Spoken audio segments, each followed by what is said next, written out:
Un saludo muy cordial, mis queridos jóvenes. Es un placer estar aquí con ustedes en esta ocasión histórica, el primer GYC de Guatemala. Quiero agradecerles el honor que me han concedido de estar aquí para la primera y ojalá que no sea la última reunión de GYC en Guatemala.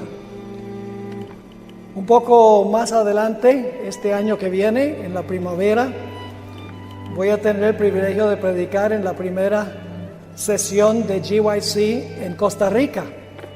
Así que parece que la fiebre, en el sentido bueno de la palabra, se está regando. Gloria a Dios, un ejército de jóvenes interesados en avanzar y terminar la obra del Señor. Antes de entrar en nuestro estudio de esta tarde ya, quiero hacer un anuncio. Varias personas me han preguntado si tenemos material disponible que hemos traído, DVDs, libros, sílabos, etc. La respuesta es que sí. En el balcón hay dos damas que trabajan con nuestro ministerio. Las dos se llaman Teresa y ellas tienen una mesa con materiales allá. Pueden pasar por allí, hay libros, sílabos, series de DVDs, todo con un excelente precio. También tienen unas tarjetas. Estamos haciendo un sorteo. Si llenan la tarjeta, lo meten en un recipiente allí. Se va a hacer un sorteo de un material donde el ganador va a recibir ese material completamente gratis. También, si quieren llenar la tarjeta para estar en nuestra lista de correos, esporádicamente tenemos artículos, tenemos materiales que ponemos en nuestra página web y así estarán en nuestra lista de correos y tendrán información en cuanto a los artículos y otros materiales que están disponibles. Así que nuevamente en el balcón, no sé si pueden las Teresas acercarse. Ellos no los pueden ver, acérquense aquí. ¿Están en la orilla ahí? Miren, allá arriba están saludándolos a todos. Bien, ahora sí vamos a abrir la palabra del Señor. Oremos. Padre Celestial, gracias te damos por el privilegio de estar aquí en esta ocasión histórica. Gracias porque tantos jóvenes han respondido a tu llamado para venir a este lugar con el fin de estudiar, cantar alabanzas a tu nombre, con el fin de acercarse a ti en oración y de disfrutar de la amistad cristiana. Te pedimos, Señor, al abrir tu palabra, que no regrese a ti vacía, sino que haga un impacto en nuestras mentes y corazones y nos capacite para permanecer firmes y fieles en lo que nos espera. Gracias, Padre, por escuchar esta oración, pues te lo imploramos en el precioso nombre de Cristo, nuestro Salvador.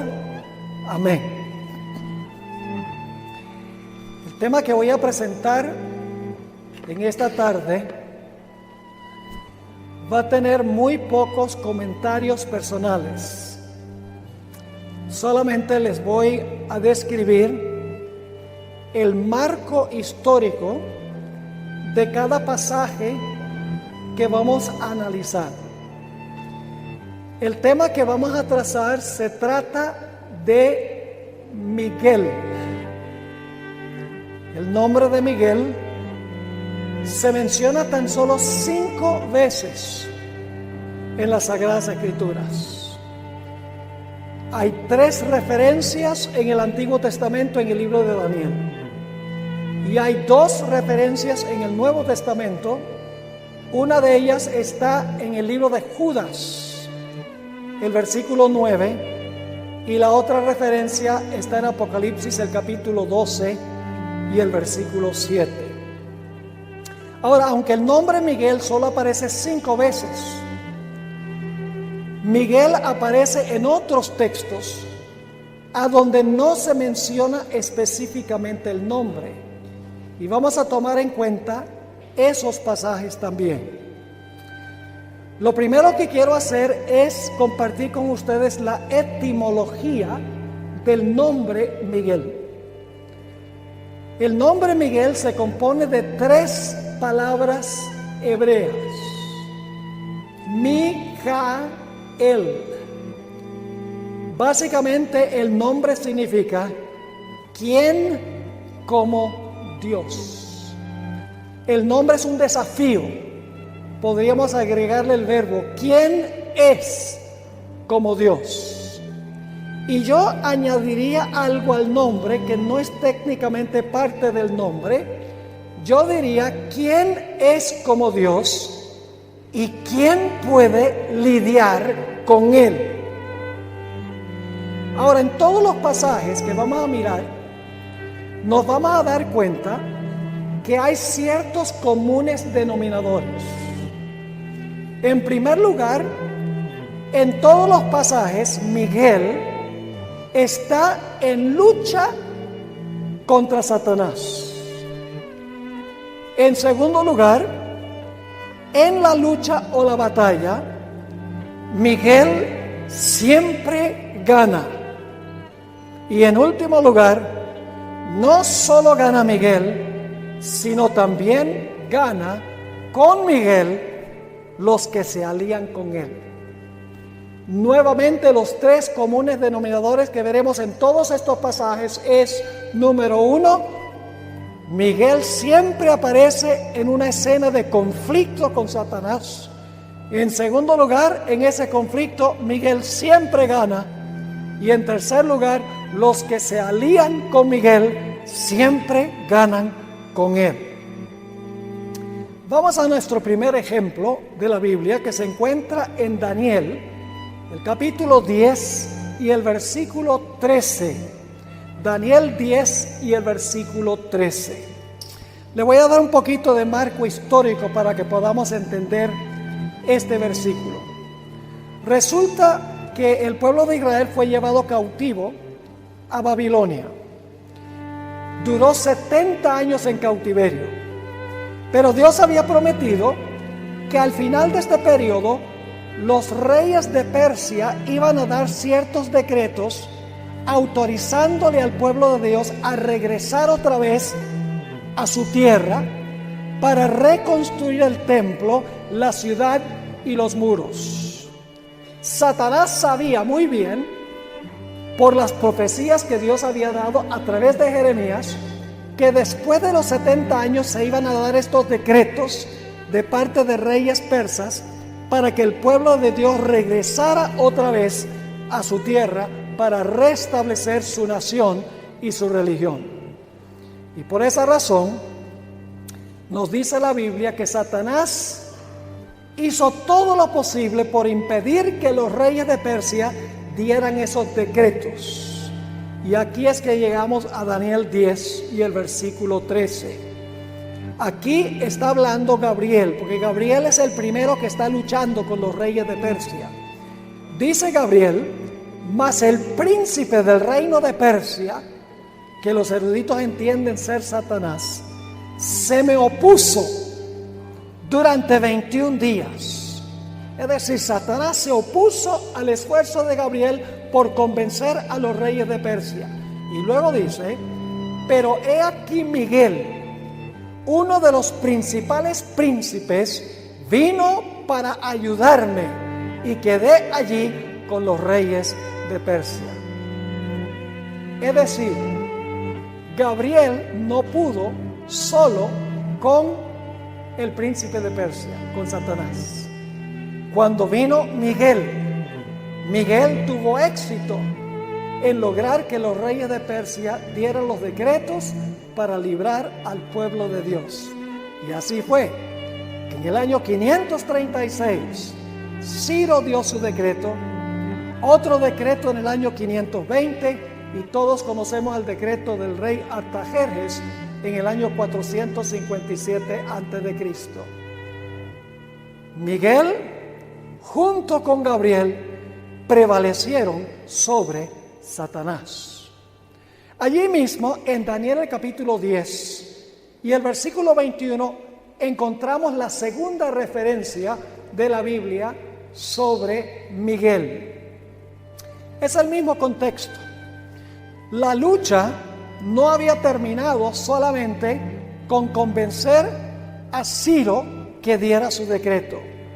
Era necesario continuar peleando con el príncipe de Persia para que los otros reyes también dieran su decreto para librar al pueblo de Dios. Dice en Daniel 10 y el versículo 21, Él me dijo: ¿sabes por qué he venido a ti? Pues ahora tengo que volver para pelear contra el príncipe de Persia. Aquí está hablando Gabriel. Y al terminar con él, el príncipe de Grecia vendrá. Es decir, todavía le toca luchar con estos reyes para que los reyes favorezcan al pueblo de Dios. Pero noten el versículo 21. Pero yo te declararé lo que está escrito en el libro de la verdad. Ninguno me ayuda contra ellos, sino ¿quién? Sino Miguel, vuestro príncipe. Nuevamente, Miguel viene en ayuda a Gabriel para influir sobre los reyes de Persia, para que den los decretos para librar al pueblo de Dios. Y sabemos históricamente que los decretos se dieron en su tiempo exacto. Es decir, Miguel junto con Gabriel ganaron. El príncipe de Persia perdió y el pueblo de Dios regresó una vez más a su tierra. En el Nuevo Testamento encontramos el nombre Miguel en el libro de Judas. Aquí se agrega un detalle muy interesante en el conflicto de Miguel con Satanás. Se trata aquí de cuando vino Miguel para resucitar a Moisés después de la muerte de Moisés. Dice allí en Judas 9, pero cuando el arcángel Miguel contendía con el diablo, nuevamente la idea de conflicto entre Cristo, entre Miguel y Satanás, disputando con él por el cuerpo de Moisés, no se atrevió a proferir juicio de maldición contra él, sino que dijo: el Señor te reprenda. Nuevamente encontramos una escena de conflicto. El Espíritu de Profecía describe lo que ocurrió. Miguel descendió del cielo para resucitar a Moisés. Satanás estaba presente allí y dijo: ¿cómo te vas a llevar a Moisés si Moisés pecó? Tiene que quedar en el sepulcro porque la paga del pecado es muerte. Pero Miguel le dijo: es verdad que Moisés pecó, pero Moisés se arrepintió, confesó su pecado y confió en mi sacrificio venidero. Y Satanás le dijo a Miguel: pero tú no has muerto todavía, ¿cómo te lo vas a llevar? Jesús dice: no he muerto, pero la promesa está hecha y es garantía de que yo voy a morir por los pecados de Moisés, y por eso me lo voy a llevar. Y así fue que Miguel resucitó a Moisés y se lo llevó al cielo. Nuevamente una escena de conflicto, a donde gana Miguel, y junto con la victoria de Miguel gana también Moisés. Es decir, Miguel es el arcángel de la resurrección, tiene poder para resucitar. El siguiente pasaje que menciona a Miguel es Apocalipsis 12 y el versículo 7 al 10. Apocalipsis 12, 7 al 10. Y necesito hacerles una explicación, y es que este pasaje parece estar hablando del conflicto original entre Cristo y Satanás en el cielo. Pero mirándolo más cuidadosamente, está describiendo el conflicto entre Cristo y Satanás cuando Cristo murió en la cruz del Calvario. La victoria de Cristo sobre Satanás en la cruz del Calvario. Ustedes recuerdan que en Juan el capítulo 12, Jesús dijo: ahora es el juicio de este mundo. Ahora el príncipe de este mundo será echado fuera. Sabemos que iba a ser echado fuera como representante de este mundo, porque le había robado la posición a Adán. Y Jesús está diciendo el príncipe de este mundo que le robó la posición a Adán, ahora cuando yo muera va a ser echado como representante de este mundo. A esa ocasión se refiere Apocalipsis 12, 7 al 10. Lee de la siguiente manera: después hubo una gran batalla en el cielo. Noten otra vez la idea de conflicto. Miguel y sus ángeles luchaban contra el dragón, y luchaban el dragón y sus ángeles, pero no prevalecieron, es decir, el dragón y sus ángeles, ni se halló ya lugar para ellos en el cielo. Y fue lanzado fuera el gran dragón, la serpiente antigua que se llama Diablo y Satanás, el cual engaña al mundo entero. Fue arrojado a la tierra y sus ángeles fueron arrojados con él. ¿Quién ganó? Miguel. ¿Quién ganó en Daniel capítulo 10? Miguel. Aquí dice que Miguel ganó en la cruz. Y luego se oye un himno que se canta en el cielo en este momento, y por eso yo creo que esto se refiere a la victoria de Cristo en la cruz. Dice: entonces oí una gran voz en el cielo que decía: ahora ha venido la salvación, el poder y el reino de nuestro Dios y la autoridad de su Cristo, porque ha sido lanzado fuera el acusador de nuestros hermanos, el cual los acusaba delante de nuestro Dios día y noche. Cuando Satanás originalmente cayó del cielo, no había hermanos que acusar. Por eso pensamos que eso se refiere a la victoria de Cristo en la cruz.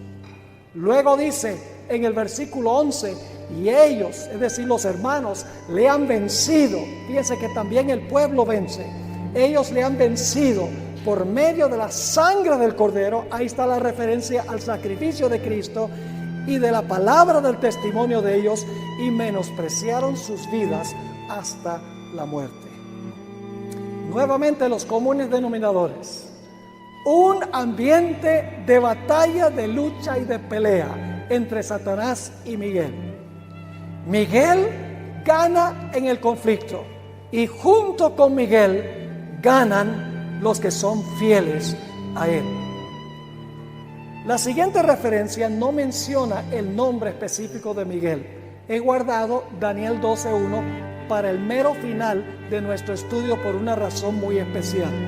La siguiente referencia no menciona el nombre de Miguel, pero nuevamente es una escena de conflicto. Josué, el capítulo 5 y el versículo 13 al 15. Josué 5, 13 al 15. El marco histórico es que el pueblo de Israel está a punto de conquistar la ciudad de Jericó, liderado por este personaje del cual vamos a leer. Dice en Josué 5 y el versículo 13: estando Josué cerca de Jericó, alzó sus ojos y vio un varón que estaba delante de él, el cual tenía una espada desenvainada en su mano, un guerrero. Y Josué, yendo hacia él, le dijo: ¿eres de los nuestros o de nuestros enemigos? Él respondió: no, mas como príncipe del ejército de Jehová he venido ahora. Es decir, el personaje es el príncipe del ejército de Jehová, el líder, el jefe de las tropas de Jehová. Es el mismo Miguel y sus ángeles, según la Biblia. Ahora, ¿quién era este personaje? Un guerrero, el príncipe del ejército de Jehová, pero era un ser divino, porque sigue diciendo en el versículo 14: él respondió: no, mas como príncipe del ejército de Jehová he venido ahora. Entonces Josué, postrándose sobre su rostro en tierra, ¿qué hizo? Le adoró. Esto no puede ser un mero ser humano, hubiera sido idolatría. Y ahora dice: y le dijo: ¿qué dice mi señor a su siervo? Y el príncipe del ejército de Jehová respondió a Josué: quita el calzado de tus pies, porque el lugar donde estás es santo. ¿Quién era ese guerrero con la espada desenvainada? No era ni más ni menos que Miguel, el príncipe de los ejércitos de Jehová, que había venido para dirigir a Israel en la batalla contra Jericó, para librar al pueblo de Dios. Nuevamente Satanás fue derrotado, Miguel ganó y también su pueblo ganó con él.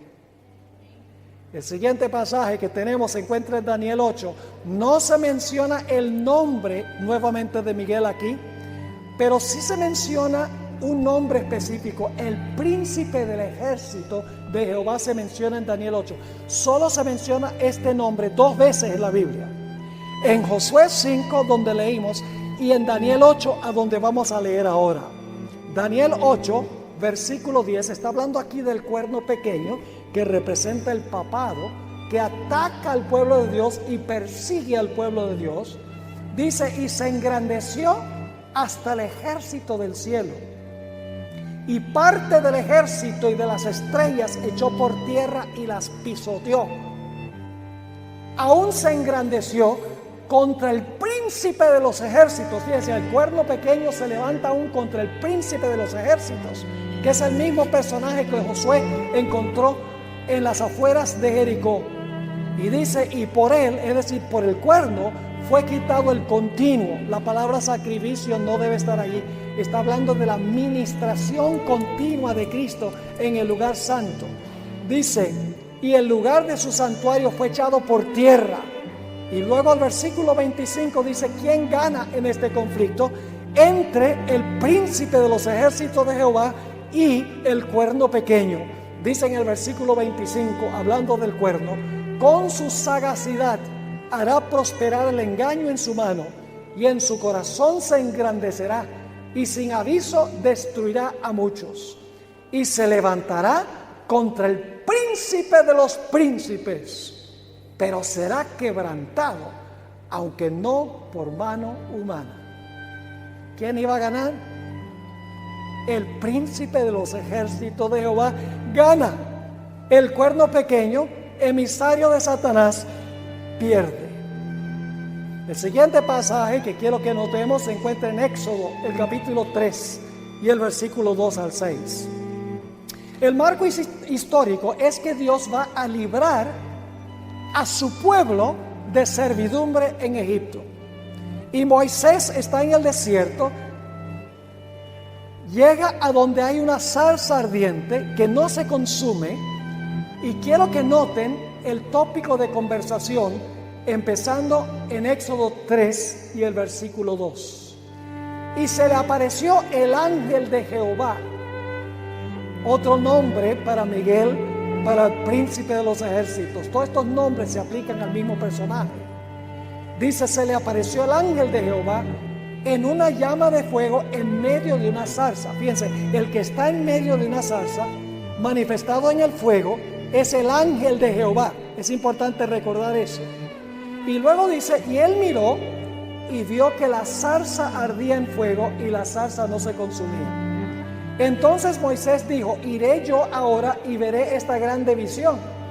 ¿Por qué causa la zarza no se quema? Y ahora fíjese qué interesante este detalle. Y viendo Jehová que él iba a ver, ¿quién estaba ahí en la zarza? El ángel de Jehová. Pero ahora dice, viendo Jehová que él iba a ver, lo llamó Dios de en medio de la zarza. Es decir, ¿el ángel de Jehová es Dios, sí o no? Claramente. Dice, lo llamó Dios de en medio de la zarza y dijo, Moisés, Moisés. Y él respondió, heme aquí. Y dijo, no te acerques, quita tu calzado de tus pies, porque el lugar en que tú estás, tierra santa es. Y dijo, yo soy el Dios. Está hablando todavía el ángel de Jehová. Yo soy el Dios de tu padre, Dios de Abraham, Dios de Isaac y Dios de Jacob.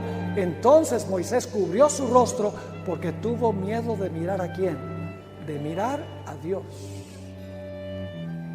¿Y a qué venía este ángel de Jehová? Bueno, tenemos que continuar leyendo en el versículo 7. Luego dijo Jehová, bien he visto la aflicción de mi pueblo que está en Egipto, y he oído su clamor a causa de sus exactores, pues he conocido sus angustias, y he descendido ¿para qué? Esa palabrita es clave, no la olviden. He descendido para librarlos de mano de los egipcios y sacarlos de aquella tierra a una tierra buena y ancha, a tierra que fluye leche y miel, a los lugares del cananeo, del eteo, del amorreo, del fereceo, del heveo y del jebuseo. Es decir, el ángel de Jehová ha venido a librar a su pueblo de servidumbre. Yo pregunto, ¿tuvo éxito este personaje en librar a su pueblo de servidumbre? ¿Cómo no? ¿Y saben quién era el enemigo de él? Ezequiel 29:3 se refiere a Faraón como el gran dragón.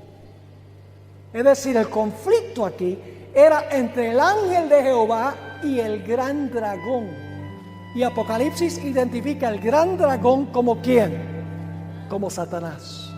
Nuevamente, vemos los tres comunes denominadores. Conflicto entre Miguel, el ángel de Jehová, el príncipe de los ejércitos, y Satanás. Victoria de Cristo, de Miguel, del ángel de Jehová, del príncipe de los ejércitos, y junto con él el pueblo también sale victorioso. Otro lugar donde se menciona este personaje, este ángel, es en Génesis 32 y el versículo 9 hasta el versículo 11. Génesis 32, 9 al 11. Aquí está hablando de la experiencia de Jacob. Había estado fuera de casa por un periodo de 20 años por haber mentido a su padre y robado la primogenitura a su hermano. Y ahora estaba regresando otra vez a su tierra. Y nos dice la Biblia que cuando llegó cerca de la frontera, escuchó que su hermano venía inspirado por Satanás con 400 hombres armados para matar a Jacob. Porque Esaú había dicho desde un comienzo: yo hallaré a Jacob mi hermano y lo mataré. Así que Jacob se va solo junto al arroyo de Jaboc para abrir su corazón en oración a Dios para que Dios lo proteja de manos de su hermano. Y voy a empezar leyendo en Génesis 32 y el versículo 9, a donde describe la oración de Jacob. Y recuerden una palabrita clave, ya se las voy a mencionar. Dice: y dijo Jacob: Dios de mi padre Abraham y Dios de mi padre Isaac, Jehová que me dijiste: vuélvete a tu tierra y a tu parentela y yo te haré bien. Menor soy yo que todas las misericordias y que toda la verdad que has usado para con tu siervo. Pues con mi cayado pasé este Jordán y ahora estoy sobre 2 campamentos. Y ahora viene la palabra clave. ¿Cuál es la palabra? Líbrame ahora de la mano de mi hermano, de la mano de Esaú, porque le temo no venga acaso y me hiera la madre con los hijos. Líbrame de la ira de mi hermano. Líbrame de mi enemigo. Ahora, luego nos dice la historia que Jacob, de repente vino un personaje y empezó a luchar con él. Él pensaba que él era el enemigo. Y luchan prácticamente toda la noche. Y cuando está amaneciendo, el personaje le dice a Jacob: suéltame, porque me tengo que ir. Ya Jacob había reconocido que este personaje era sobrenatural, que no era un mero ser humano, porque había tocado el encaje de su muslo y se había descoyuntado. Y ahora el personaje le dice a Jacob: suéltame, porque amanece. Y Jacob se aferra de él y dice: no te soltaré hasta que tú me bendigas. Y la Biblia nos dice que este personaje bendijo a Jacob en ese lugar y le cambió su nombre de Jacob, que significa suplantador, al nombre Israel, que significa príncipe de Dios. Ahora surge la pregunta: ¿quién era ese personaje en esta escena de conflicto? No tenemos que adivinar. En el libro de Oseas, el capítulo 12 y el versículo 4, Oseas, el capítulo 12 y el versículo 4, nos dice con quién luchaba Jacob. No lo dice en Génesis 32, pero sí lo dice el libro de Oseas. Dice allí: ¿y venció a quién? Venció al ángel y prevaleció. Lloró y le rogó. En Betel le halló y allí habló con nosotros. ¿Con quién estaba luchando Jacob? ¿Con quién? Con el ángel. Pero no era un ángel común y corriente.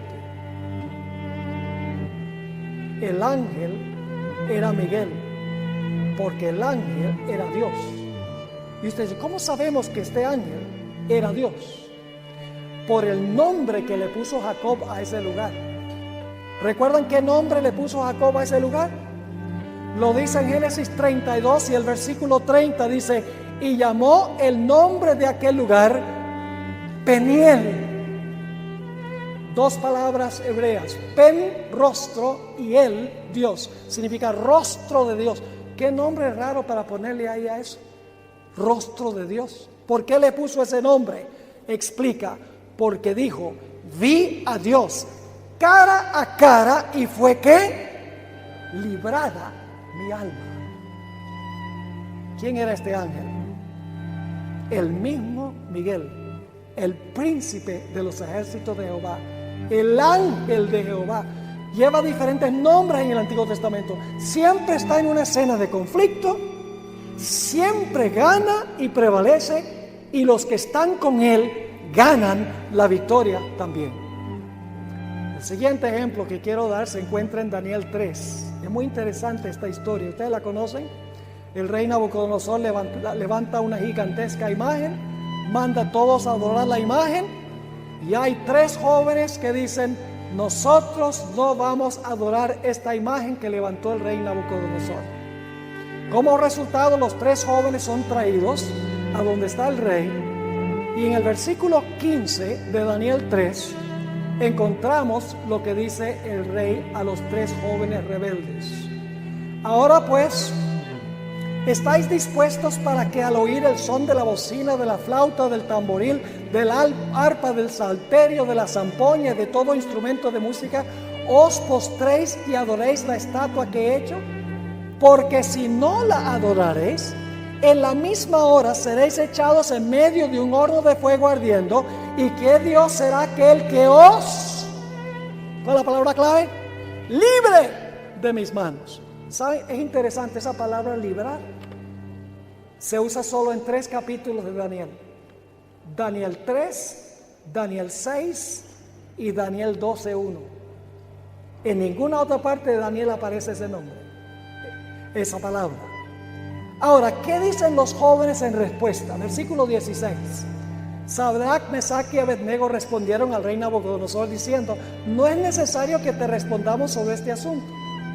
He aquí nuestro Dios, a quien servimos, puede librarnos. ¿Puede qué? Oh, ahí está la palabra clave. Librarnos del horno de fuego ardiendo, y de tu mano, oh rey, nos librará. Y luego dicen, y si no nos libra, sepas, oh rey, que no serviremos a tus dioses, ni tampoco adoraremos la estatua que has levantado. Están diciendo, preferimos morir que ser infieles. Ahora ustedes conocen cómo termina la historia. Viene al horno de fuego el mismo Cristo Jesús. Vamos a leer el versículo 25.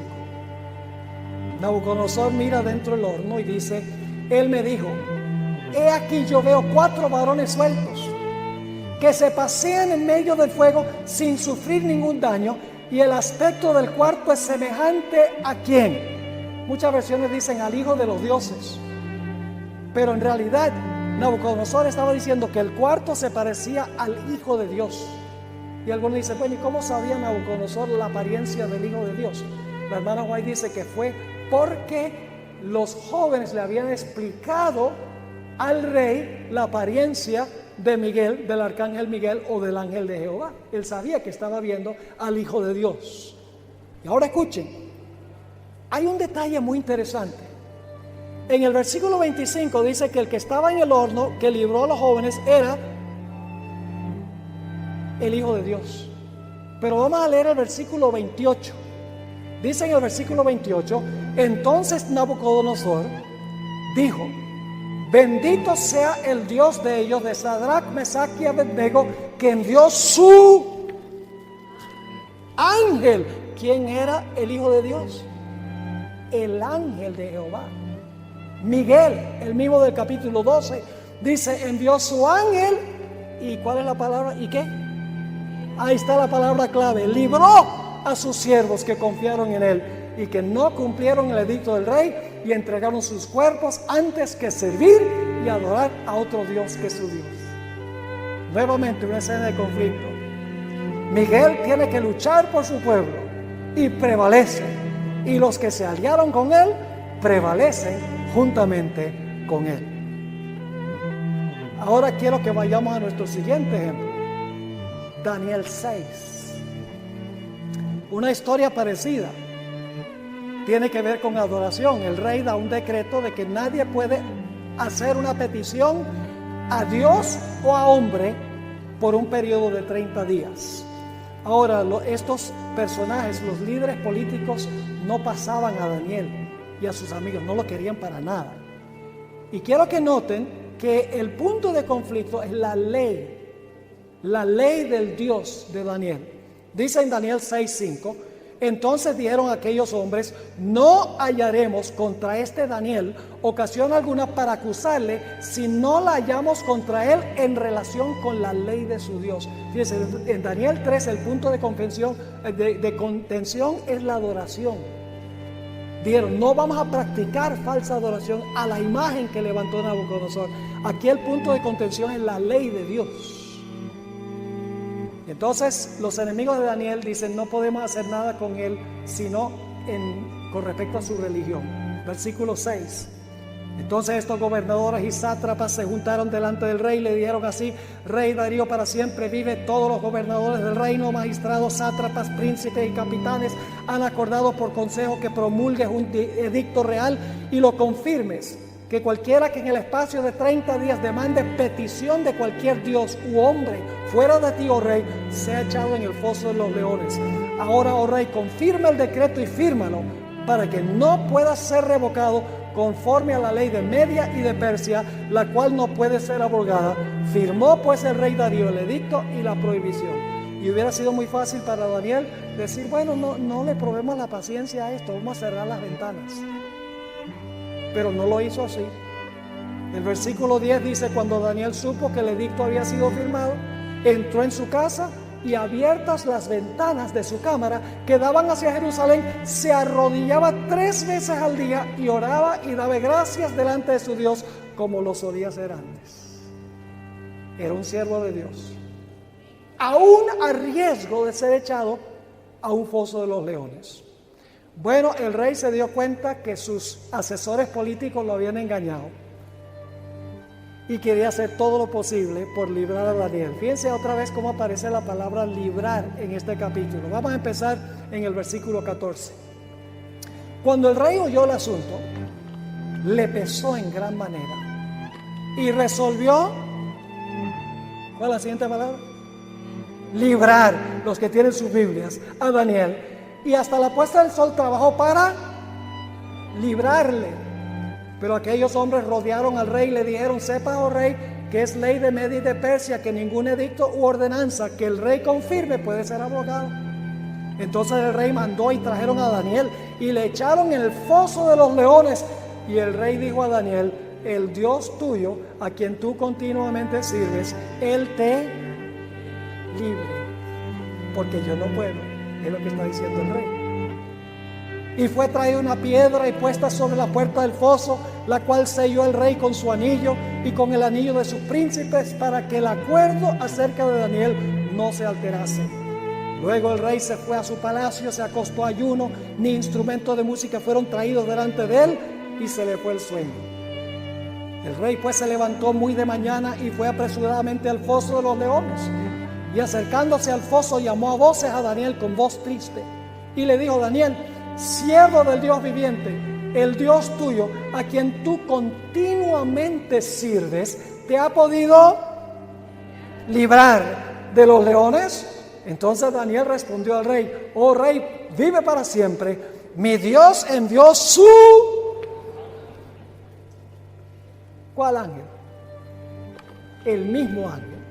Envió su ángel el cual cerró la boca de los leones para que no me hiciesen daño, porque ante él fui hallado inocente, y aún delante de ti, oh rey, yo no he hecho nada malo. Entonces se alegró el rey en gran manera a causa de él, y mandó a sacar a Daniel del foso, y fue Daniel sacado del foso, y ninguna lesión se halló en él, porque había confiado en su Dios. Conflicto.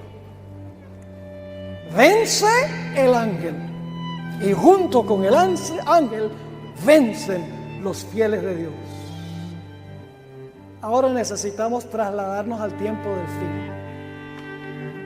He dejado el último ejemplo, la última referencia explícita a Miguel de último, que es Daniel 12:1. Pero antes de eso, vamos a ir a Apocalipsis 13, el versículo 3 y 4. Apocalipsis 13, 3 y 4. Ahí se menciona la bestia. Ustedes saben qué representa la bestia, ¿verdad? Representa el papado. El papado persiguió por 1260 años a los fieles de Dios.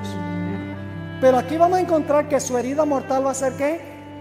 Sanada, y luego se va a portar en el futuro como se portó en el pasado.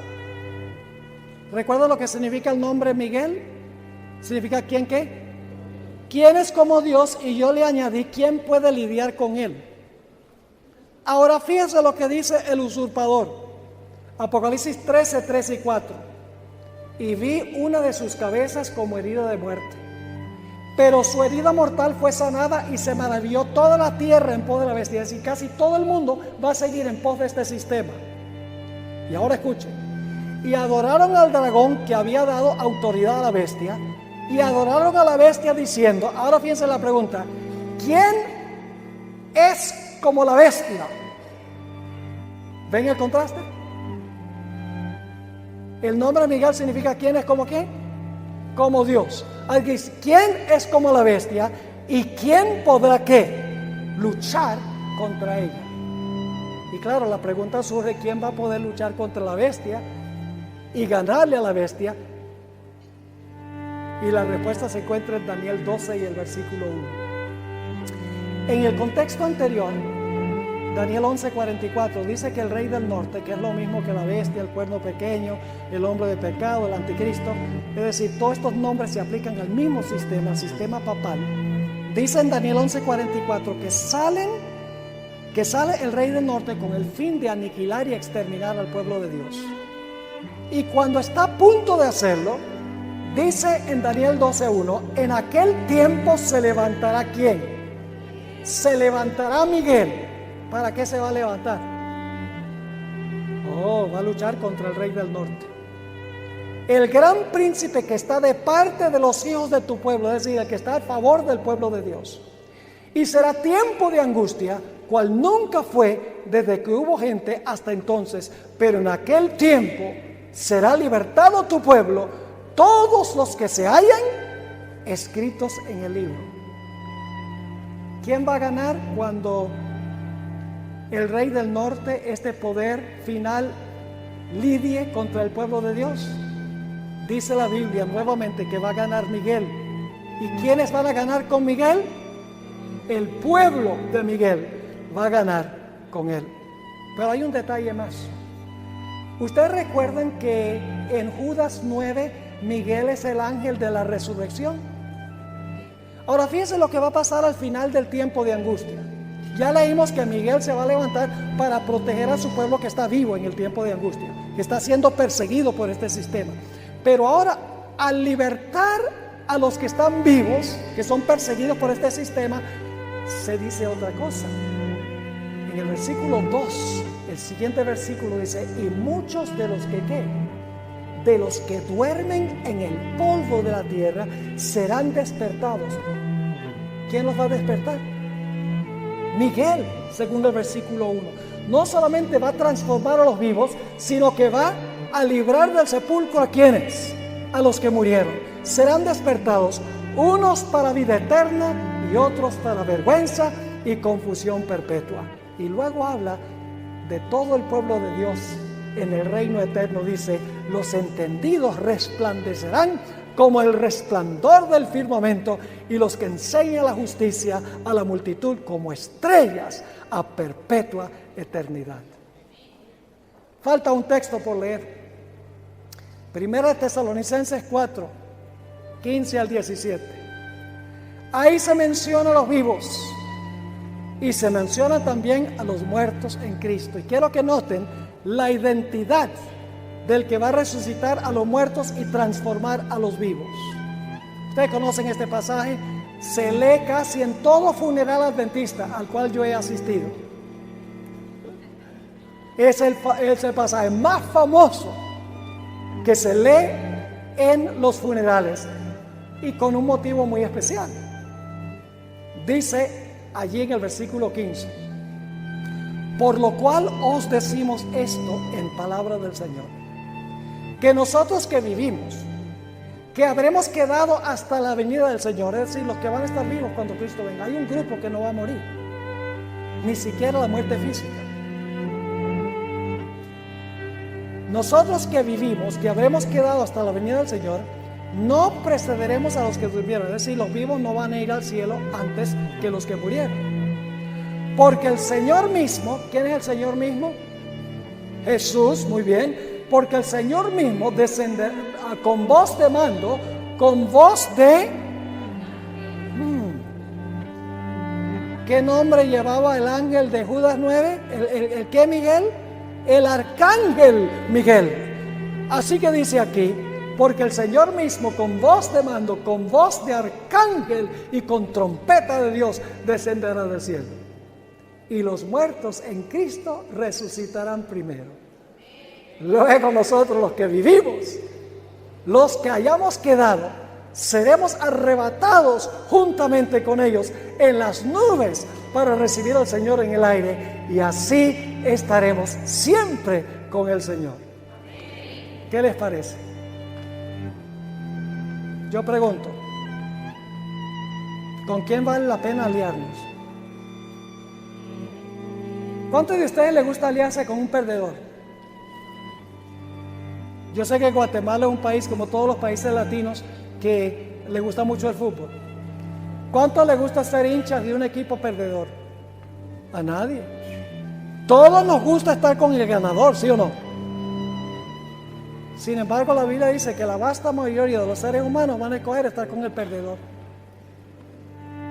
en vez de escoger estar con el ganador. ¿Quiénes son los que van a ganar? En el sermón que voy a predicar mañana en la mañana, Dios mediante, en el culto divino, voy a hablar de una pequeña frase de Daniel 12:1, donde dice: tu pueblo será libertado, todo aquel que se halle escrito en el libro. ¿Quiénes están escritos en el libro? ¿Qué los distingue de los que no están escritos en el libro? ¿Cómo podemos estar seguros de que nosotros estemos escritos en el libro?